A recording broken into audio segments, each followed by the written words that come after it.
Lucas Ribeiro was never very close to his family. As a second-generation ventriloquist, he had always been more focused on honing his stage skills than on maintaining family ties. His life revolved around small theater shows and a solitary routine in his downtown apartment. He barely knew his relatives, except for sparse stories told by his mother, who nostalgically spoke of a distant great-uncle, also a ventriloquist, who had once been successful in a time that seemed distant and forgotten. One morning, while preparing for another day of rehearsals, Lucas received an unexpected phone call. On the other end of the line, a formal voice announced the death of his great-uncle, a man with whom he had exchanged few words throughout his life. The relative, whom he barely remembered, had passed away under natural circumstances, and to his surprise, Lucas had been included in the will. Perplexed, Lucas listened attentively as the lawyer explained that, in addition to a small sum of money, the great-uncle had left him an item that, according to the document, was of priceless value for the continuity of the family legacy. The vague description only piqued Lucas' curiosity, and he promptly accepted the inheritance, although he didn't expect much. 2 days later, a package arrived at his apartment door. It was a wooden box, old and worn, with inscriptions almost erased by time. Inside, wrapped in layers of yellowed cloth, was a marionette. Lucas carefully removed the object from the box. The marionette, carved from dark wood, had detailed but unsettling features. The face, painted with a forced smile, seemed to watch Lucas with glass eyes that reflected light in a strange way. The object's weight was surprisingly light, as if the wood were hollow or carved in such a way as to seem more robust than it actually was. As he examined the marionette, an uncomfortable feeling began to form in the back of his mind. There was something unsettling about the way the arms hung, inert, but at the same time ready to move at any moment. What disturbed him most, however, was the persistent impression that the marionette's eyes were following him, regardless of the angle in which he placed it. Even so, Lucas decided to accept the marionette as part of his legacy. After all, it had been the centerpiece of his great-uncle's show, and perhaps there was something special about it that he had yet to perceive. Reluctantly but curious, he placed the marionette on a shelf in his studio, where it would stay for the time being, waiting to be integrated into his next performance. As night fell, Lucas couldn't shake the feeling that there was something more to that marionette than met the eye. But tired and without answers, he decided to ignore his instincts and prepare for the next day, leaving the marionette alone in the studio, where the shadows of the night began to take over. In the days that followed, Lucas tried to focus on his work routine, but the marionette, now placed on a prominent shelf in his studio, never left his mind. He tried to look away, to focus on rehearsals, but there was something about those glass eyes that deeply unsettled him. Every time he entered the studio, he felt he was being watched, a strange sensation he had never experienced before. One afternoon, while rehearsing a new act, Lucas noticed something that made him stop immediately. The marionette, which he had left facing the wall, now had its head slightly turned in his direction. He approached, trying to rationalize what he was seeing. Perhaps the original position had been different, and he hadn't noticed before, he thought. But when he adjusted the marionette again, the feeling of discomfort only intensified. Still, Lucas tried not to give the matter too much importance. He decided it was just a matter of getting used to the new object in his workspace. As a ventriloquist, he had always had a strong connection with his puppets, treating them almost as extensions of himself. But this new marionette was different. It was as if it had a presence of its own, something almost palpable in the air around it. That night, after finishing his rehearsals, Lucas decided to test the marionette. He sat down in front of it, attached the strings to his fingers, and began to move it. To his surprise, the movements were incredibly smooth, almost as if the marionette was responding on its own. It didn't require the usual effort of manipulation, which caused him as much fascination as discomfort. As he continued to move it, Lucas noticed that the marionette's expression seemed to change slightly, as if the carved smile on its face was becoming darker. He blinked, thinking he was imagining things, but the feeling that something was wrong persisted. Determined to use it in his next show, Lucas devoted himself to rehearsals with the marionette, experimenting with different voices and styles. However, the more he worked with it, the more that feeling of discomfort grew. There was something unsettling about the way the glass eyes reflected light, as if they were alive in a way he couldn't explain. With each passing day, Lucas felt an increasing resistance to approaching the marionette, but at the same time, it was as if an invisible force was drawing him toward it. He began to have recurring nightmares, where the marionette came to life and moved on its own, whispering incomprehensible words in his mind. He would wake up sweating and with his heart racing, but when he looked at the studio, the marionette was always there, motionless, as if it had never moved.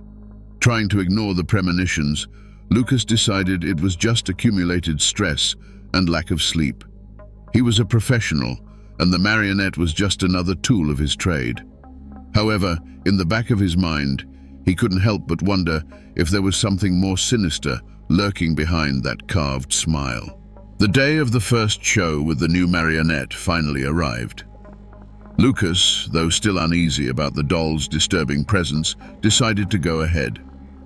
He knew that the life of a ventriloquist depended on innovation and surprises to keep the audience captivated, and this marionette, despite all its strange attributes, could be the key to taking his show to the next level. The theater was packed, as was common for Lucas' performances. He always managed to attract a good audience with his performances, full of humor and impeccable technique. But that night, there was something different in the air, a tension he couldn't explain. Maybe it was the nerves of presenting a new act, or maybe it was the marionette, now hidden inside a box backstage, waiting to be revealed. When the moment came, Lucas stepped onto the stage with the marionette in his hands. The doll seemed even lighter than during rehearsals, almost as if it was moving on its own. The audience, curious, watched every move with attention. Lucas began the act with his usual humor, but soon realized that the marionette was behaving strangely. As he manipulated the strings, the marionette's movements were fluid, almost too natural. It seemed as if it was anticipating his commands, moving with a precision he had never experienced before. The audience, initially enchanted, began to grow uneasy. There was something unsettling about the way the doll moved, as if it wasn't just a puppet being controlled, but something alive, conscious.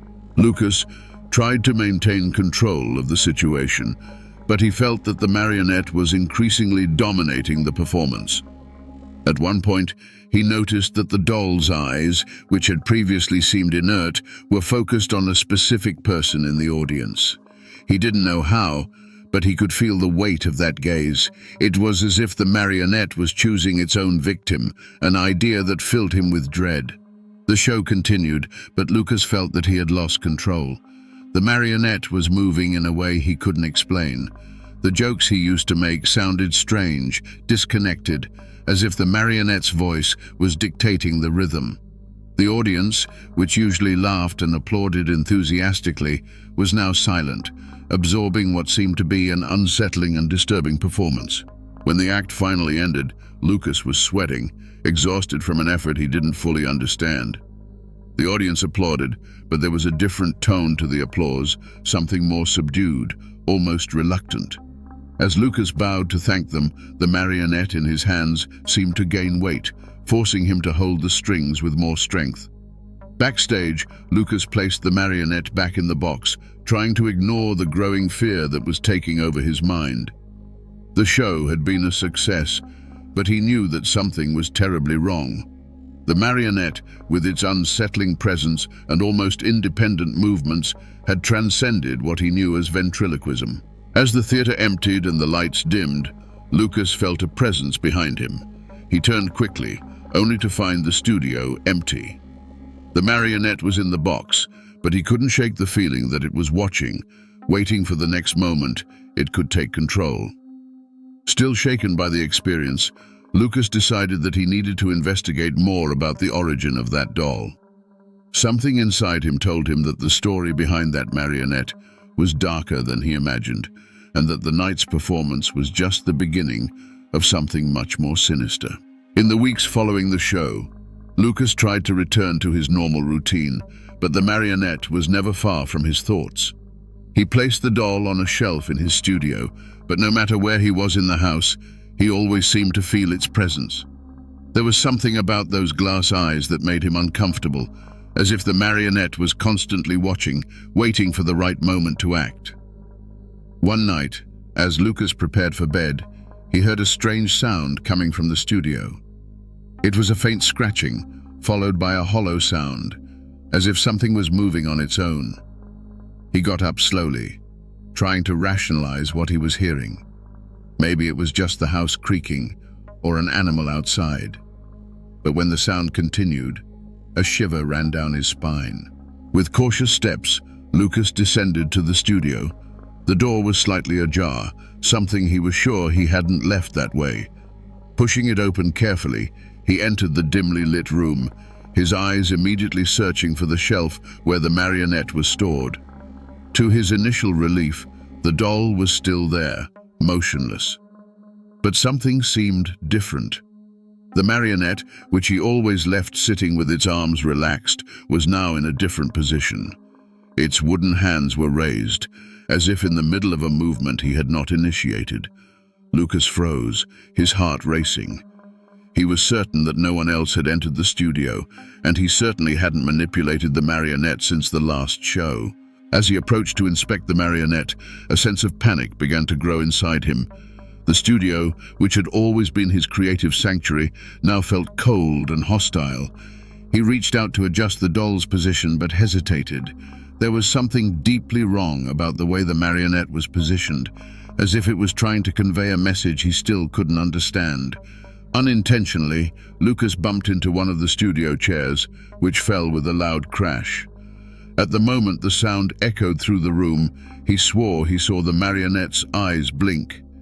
He instinctively stepped back, tripping over his own legs and nearly falling to the floor. Panting, he fixed his eyes on the doll, waiting for some other sign of movement, but nothing happened.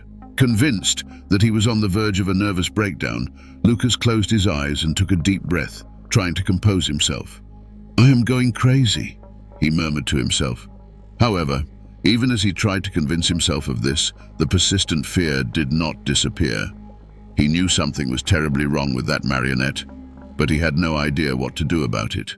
In the days that followed, the strange behaviors of the marionette intensified. Lucas began finding the doll in different positions from where he remembered leaving it. Sometimes, the marionette appeared in places where he swore he hadn't placed it, like on the living room chair or in the corner of the bedroom. At night, he heard strange noises, almost imperceptible, but enough to keep him awake for hours. The situation became unbearable when, one morning, Lucas woke up to find the marionette lying beside him in bed, its arms wrapped around his neck in a sinister embrace. The terror he felt was instant and paralyzing. Without thinking, he threw the doll on the floor, his heart racing as he tried to understand how that had happened. It was then that he realized he could no longer ignore what was happening.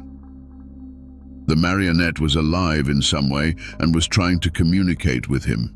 Or worse, it was trying to control him. Lucas knew he needed to discover the truth behind that doll before it was too late. With renewed determination, he decided to delve into the marionette's origins and his great-uncle's past, hoping to find a way to rid himself of the evil that now dominated his life.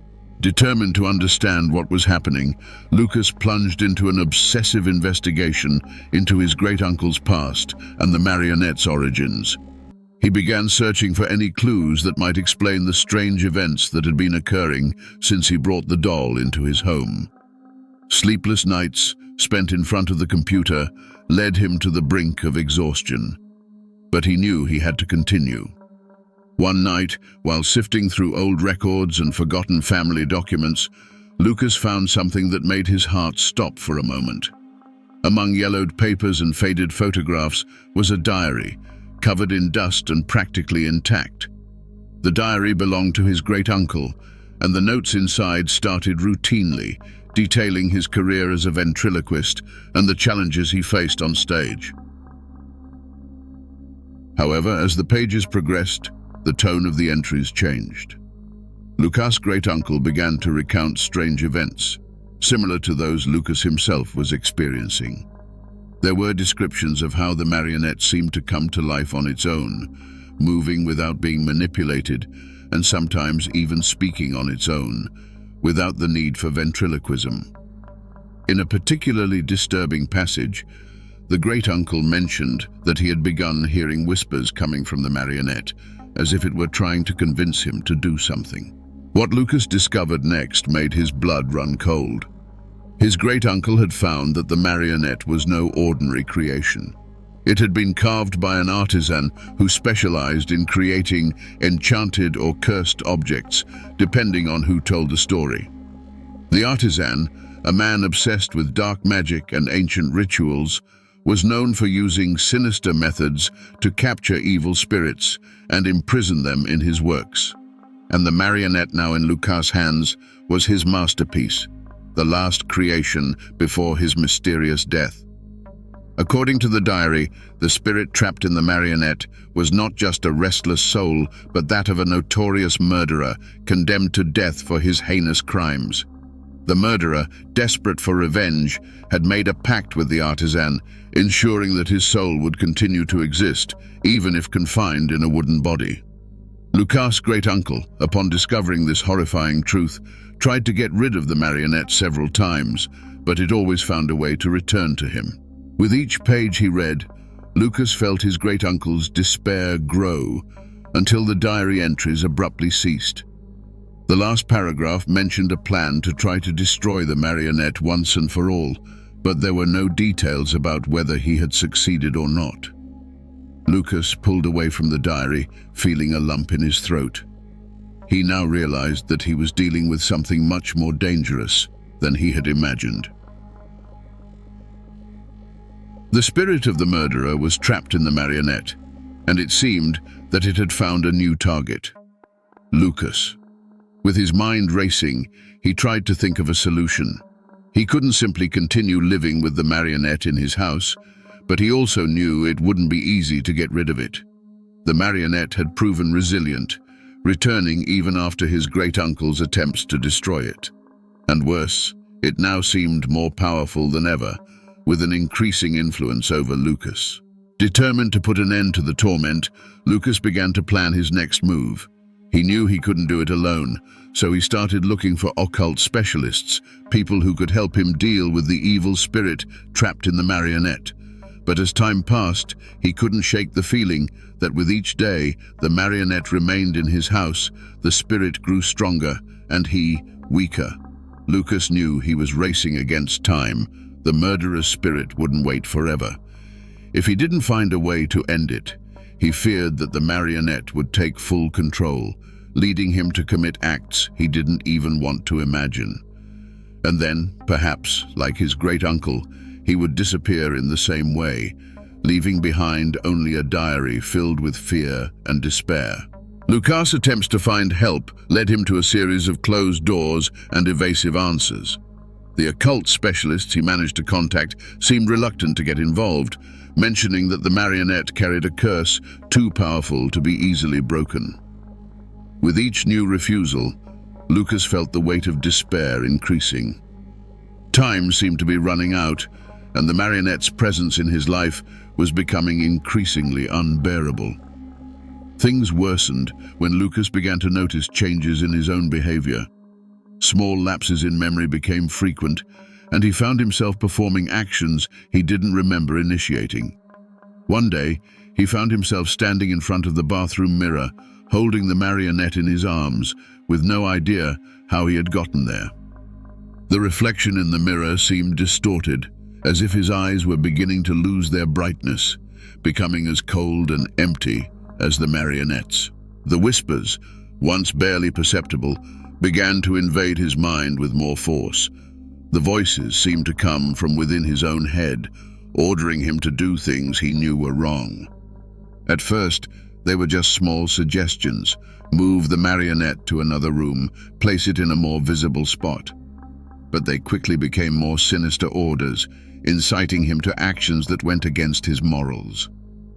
One night, Lucas woke up with a knife in his right hand. The cold metal against his skin brought him back to reality with a shock. He was in the studio, standing in front of the marionette, which was sitting on the table with that disturbing smile plastered on its face. Lucas dropped the knife, the sound echoing through the silent room as he backed away, terrified by what he had almost done. Panic gripped him as he realized he had no idea how he had gotten there or how long he had been in a trance. The marionette, which had once seemed like an inanimate object, now revealed its true nature. It wasn't just possessed by an evil spirit, it was feeding on Lucas' mind and will, trying to bend him to its will. Lucas began to realize that the murderer's spirit didn't just want to manipulate him into committing crimes. It wanted to take his life, use him as a living puppet, a substitute for the body it had lost so long ago. Lucas tried to resist. He fought against the voices, tried to isolate himself from the marionette, but it was impossible to escape. Whenever he distanced himself, he felt an invisible force pulling him back, as if he were tied to invisible strings, manipulated by the marionette itself. The marionette was gaining strength, and Lucas knew he wouldn't be able to resist much longer. In a desperate attempt to regain control, Lucas tried to destroy the marionette again, this time with more extreme methods. He submerged it in a bucket of acid, trying to dissolve the seemingly indestructible wood. But when he pulled the doll out, he found it completely intact, as if nothing had happened. On another occasion, he tried burning it in a local foundry's furnace, but when he opened the door, the marionette was there, smiling back at him, without a single scratch. With each failure, Lucas felt his sanity slipping away. He knew he was in a battle for his soul, and the marionette was winning. People around him began to notice the changes. Friends and colleagues who came to watch his rehearsals mentioned that he seemed distant, as if always lost in dark thoughts. But Lucas didn't dare tell anyone the truth, fearing that the marionette's spirit might somehow retaliate against them. Isolated and on the brink of collapse, Lucas began to give in to the marionette's control. He found himself talking to the doll, no longer as a tool of his trade, but as a living entity, someone he needed to negotiate with to keep the peace. The orders he once resisted now began to seem reasonable, almost as if they were his own ideas. The marionette was getting closer to taking full control. Lucas knew he needed to act quickly, or soon he would completely lose the ability to fight. But what he didn't know was that the marionette had its own plan, a plan that involved much more than just his mind and body. The evil spirit trapped inside was preparing for a final act, something that would seal Lucas' fate once and for all, unless he found a way to break the cycle before it was too late. Lucas's situation grew more unsustainable with each passing day.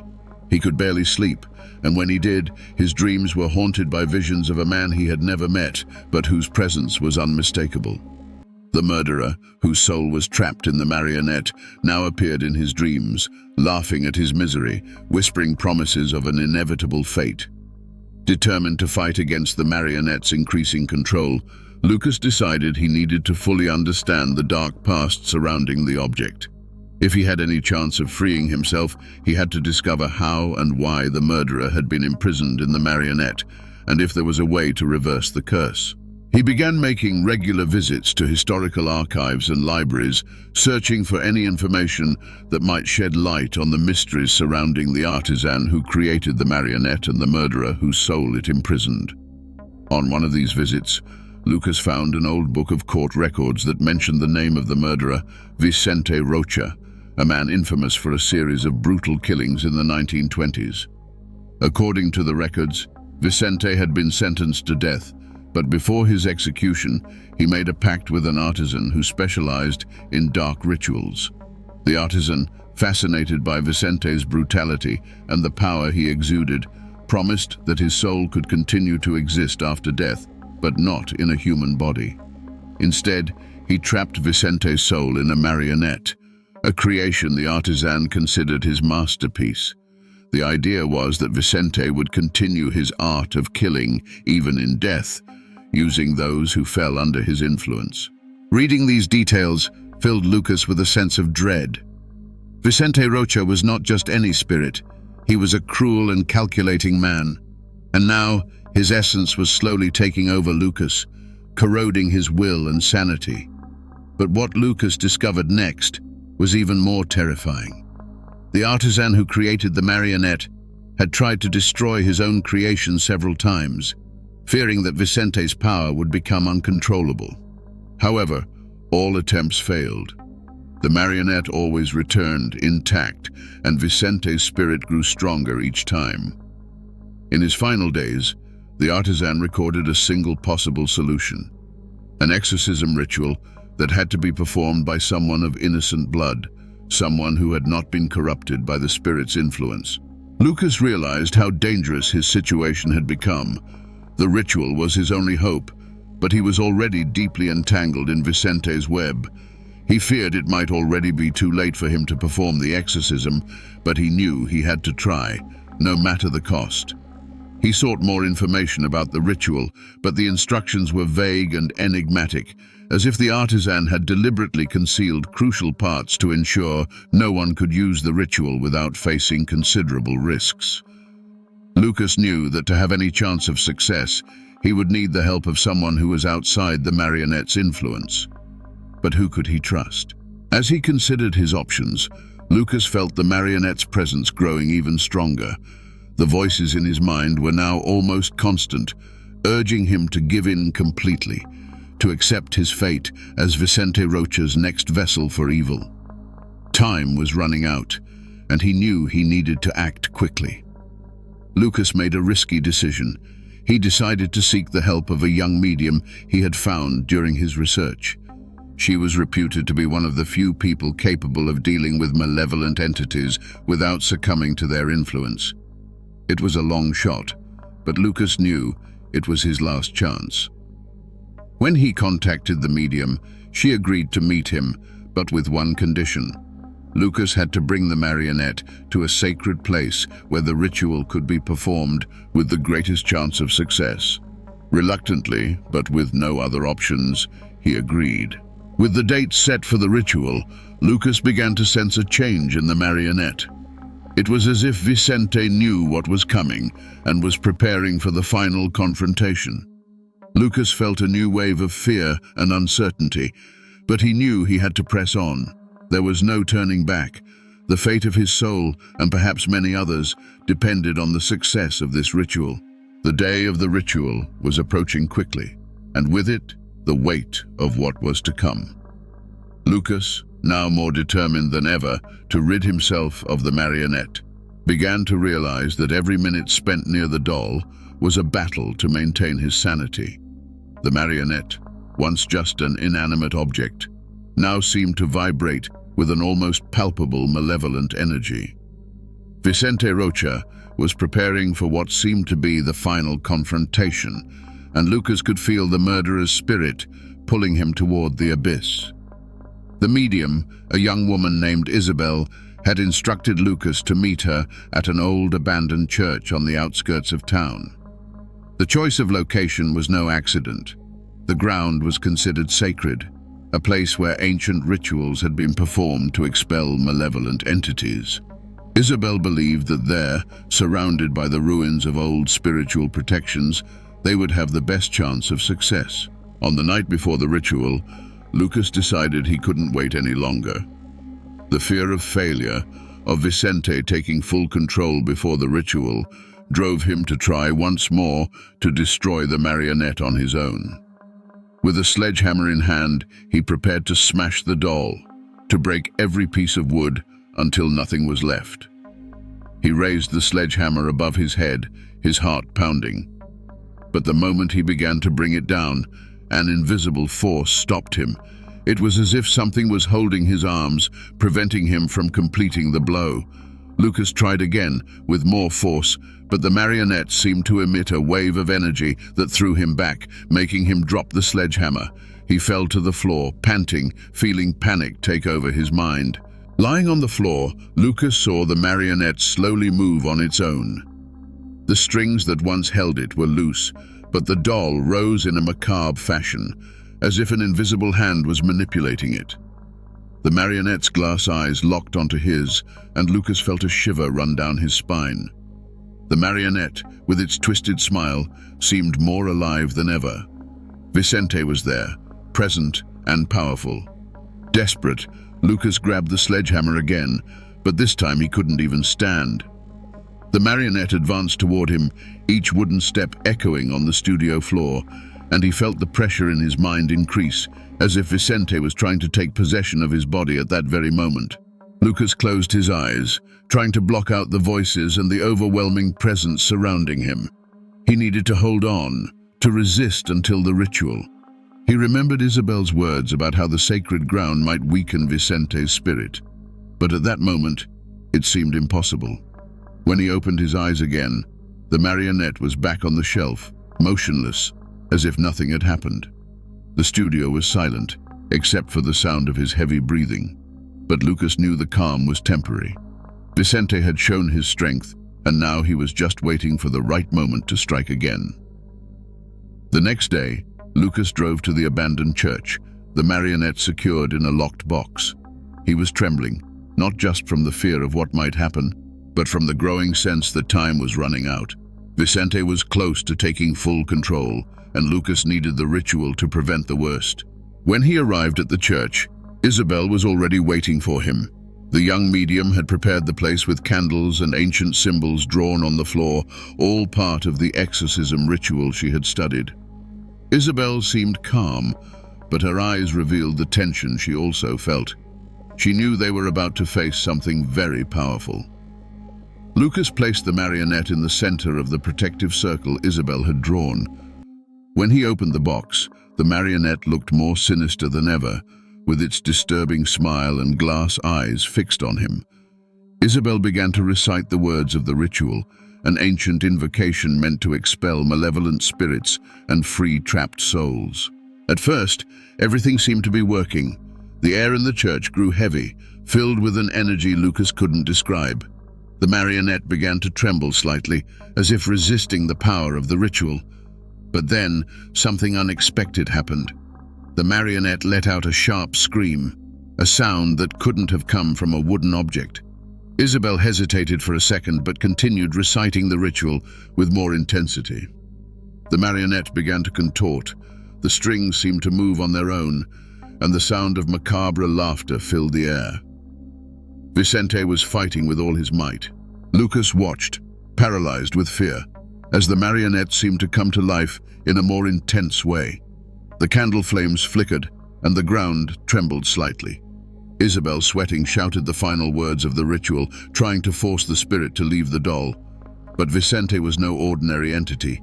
He had made a pact, and his power was beyond what Isabel and Lucas had imagined. The marionette leapt out of the protective circle, and Lucas knew at that moment that something had gone wrong. Vicente was about to escape their control. The ritual, instead of weakening Vicente, seemed to have enraged him. Lucas looked at Isabel, and the two realized they were in great danger. The marionette was free from the circle, and the church, despite its sanctity, no longer seemed able to contain him. The final confrontation was near, and Lucas knew that what was to come would be more terrifying than anything he had ever faced. The sharp scream that emanated from the marionette continued to echo through the walls of the abandoned church, creating an atmosphere of pure terror.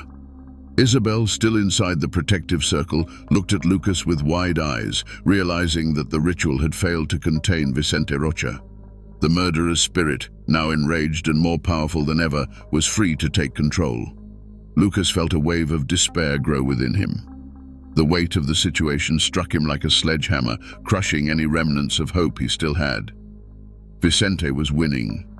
The malevolent spirit hadn't just resisted the ritual, he seemed to have grown stronger. The marionette, with its awkward but determined movements, was advancing toward Lucas, its glass eyes glowing with a supernatural life. "Lucas, you need to get out of here," Isabel shouted, trying to keep her voice steady despite the evident panic. "He's trying to take over you completely." But Lucas couldn't move. Something inside him, a force that wasn't his own, was taking over. He felt his hands start to tremble uncontrollably, and then, against his will, his feet began to drag him toward the marionette. It was as if the doll's invisible strings had now wrapped around him, manipulating him as an extension of its own will. The marionette approached, its wooden arms raised in a gesture that almost seemed welcoming. Lucas tried to fight, tried to resist the force taking hold of him, but it was useless. The voices in his head were louder than ever, now no longer whispering, but shouting commands he couldn't ignore. Isabel began to recite the ritual words again, desperate to reverse what was happening, but the words, which had once held a nearly tangible power, now seemed empty, ineffective. Vicente was there, present everywhere, laughing at Isabel's futile attempt to banish him. Lucas knew, with a terrifying clarity, that Vicente was about to complete his plan. He was about to fully possess his body, and Lucas would become nothing more than a living puppet in the hands of a murderous spirit. Every step Lucas took toward the marionette was a blow against his own will. He could feel Vicente's spirit infiltrating his mind, suppressing his thoughts, erasing his memories, and replacing everything with an unrelenting darkness. The marionette's smile, once a simple carved expression, now seemed alive, vibrant, a reflection of the malevolent spirit's triumph. Isabel ran to Lucas, trying to hold him, trying to bring him back to reality, but he was too far gone. Her touch was like an electric shock, but not enough to break Vicente's control over him. Lucas looked at Isabel, his eyes already dull, and she knew he was almost lost. "Don't let him win, Lucas. Fight!" Isabel pleaded, but her words fell on deaf ears. Lucas reached out for the marionette, as if he were about to embrace an old friend. He knew this would be the final act, the moment when Vicente would take full control of his body, and he would become nothing more than a living puppet in the hands of a murderous spirit. But in that last moment, something unexpected happened. Within Lucas, a small spark of resistance flared up. It was weak, almost insignificant, but it was there. A part of his mind, a part that Vicente hadn't yet crushed, struggled to rise. The image of his life, his memories, his own identity, all came to the surface in an explosion of will. He couldn't let Vicente win. Not like this. With superhuman effort, Lucas managed to stop his advance. His hand, inches away from touching the marionette, trembled violently as he tried to regain control of his body. Isabel, realizing the internal struggle he was fighting, began to recite the ritual again, but this time not as an exorcism attempt, but as a mantra of strength for Lucas. The words, mixed with Lucas's desperate will, began to create a barrier, a final line of defense against Vicente's spirit. The marionette, as if sensing the resistance, began to tremble, and the smile on its face twisted into an expression of pure hatred.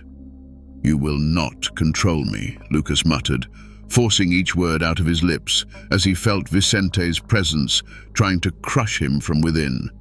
The struggle between the two continued for what seemed like an eternity, each trying to dominate the other.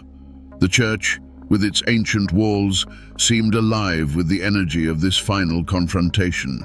The ground shook, the candles flickered, and the air was thick with the smell of sulfur and burnt wood. Finally, with one last cry of effort, Lucas managed to step back, away from the marionette.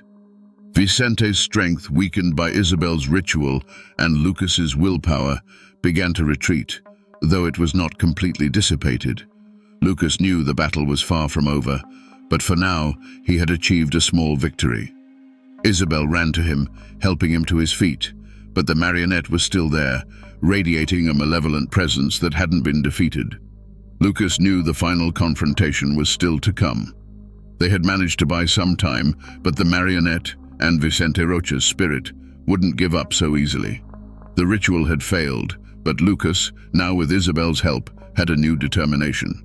They needed to find a way to destroy Vicente once and for all before he regained his strength and took full control again.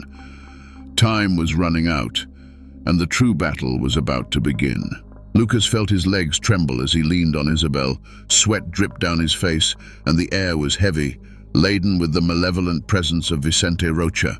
The marionette, though still motionless, seemed to radiate an intense energy, as if the spirit within it was gathering its strength for a final attack.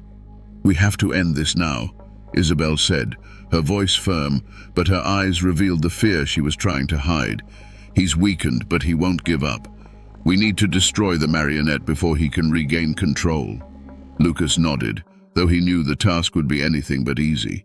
Every previous attempt to destroy the marionette had failed miserably, but now, with Vicente weakened and Isabel by his side, perhaps there was a chance. He took a deep breath, trying to gather all the courage that remained within him. Isabel began to draw new symbols on the church floor, using a mixture of ash and salt that she had brought for the ritual. These symbols, she explained quickly, were part of an ancient banishment ritual that could, with luck, separate the spirit from the marionette and imprison it forever. As she worked, Lucas slowly approached the marionette, feeling the tension grow with each step. The marionette, now outside the protective circle, seemed even more sinister. The glass eyes, fixed on Lucas, seemed to shine with a contained fury.